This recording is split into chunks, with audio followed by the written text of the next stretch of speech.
Welcome to v talk TV. Students అందరికీ all the best for exams. మీరు పరీక్షలు ఎప్పుడెప్పుడు నిర్వహిస్తారని వేచి చూస్తున్నారని నేను అనుకుంటున్నాం.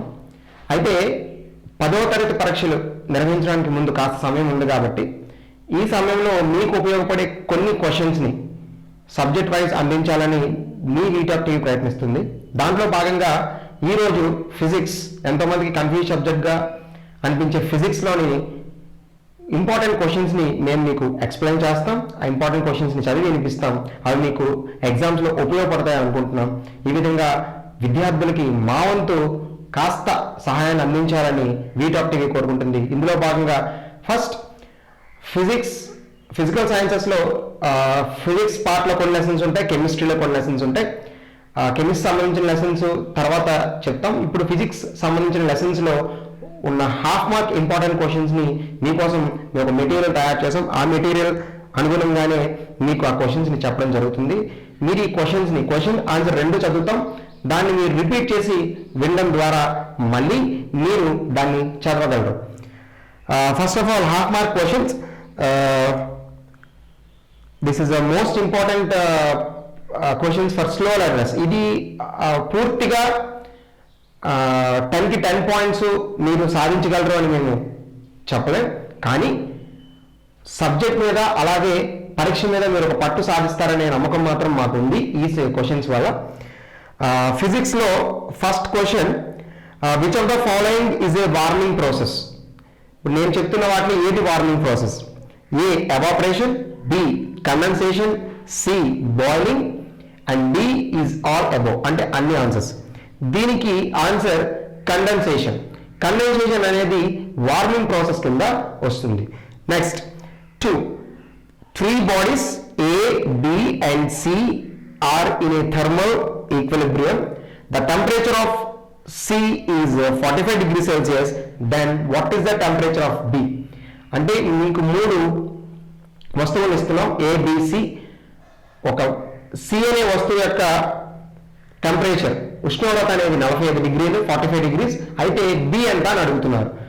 ఎప్పుడైనా థర్మల్ ఈక్విలిబ్రియంలో ఉండేటప్పుడు అన్ని వస్తువులు ఒకే టెంపరేచర్ దగ్గర వస్తాయి కాబట్టి బి టెంపరేచర్ కూడా 45 డిగ్రీల సెల్సియస్ ఉంటుంది. అంటే ఆన్సర్ 45 డిగ్రీల Celsius, 45 degree Celsius. And third question, the temperature of the steel rod is 330 kelvins. Right the temperature in Celsius. అంటే ఇక్కడ టెంపరేచర్ ని కెల్విన్స్ లో ఇచ్చారు, 330 కెల్విన్స్ అని. దాన్ని సెల్సియస్ లోకి మార్చాలి. మీకు ఆల్రెడీ అందరికీ తెలుసు, C is equal to K-273 అనే ఫార్ములాని యూజ్ చేసి మనం దీన్ని చేయొచ్చు. అలా చేసినప్పుడు మనకి ఆన్సర్ 57 డిగ్రీ సెల్సియస్ వస్తుంది. మళ్ళా చెప్తున్నాం, దీని formula C is equal to K-273. అలాగే fourth question, rate of evaporation depends upon అని చెప్పి ఒక క్వశ్చన్ ఉంది. దానికి 4 ఆప్షన్స్ ఇచ్చారు. A evaporation, condensation and dew, B surface area, humidity and temperature, and C melting and boiling and humidity, and D none of the above. దీంట్లో ఎప్పుడైనా evaporation అనేది main గా 3 ఫ్యాక్టర్స్ మీద డిపెండ్ అయి ఉంటుంది. ఒకటి surface area, humidity and temperature. కాబట్టి option B is the correct answer, surface area, humidity and temperature. అలాగే why does ice floats on water? Ice ఎందుకు ఫ్లోట్ అవుతుంది వాటర్ మీద?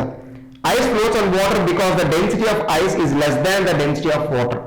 ఐస్ ఎందుకు ఫ్లోట్ అవుతుందంటే వాటర్ డెన్సిటీ కంటే ఐస్ డెన్సిటీ తక్కువ కాబట్టి ఫ్లోట్ అవుతుంది. అంటే సాంద్రత, తెలుగులో అయితే సాంద్రత అంటాం.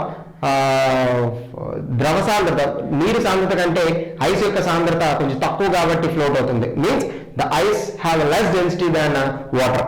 What is the main observation during the experiment of melting of ice? Ice melt అవుతున్నప్పుడు మీరు అబ్జర్వ్ చేసిన ఒక మెయిన్ ఎక్స్పెరిమెంట్ ఏంటి?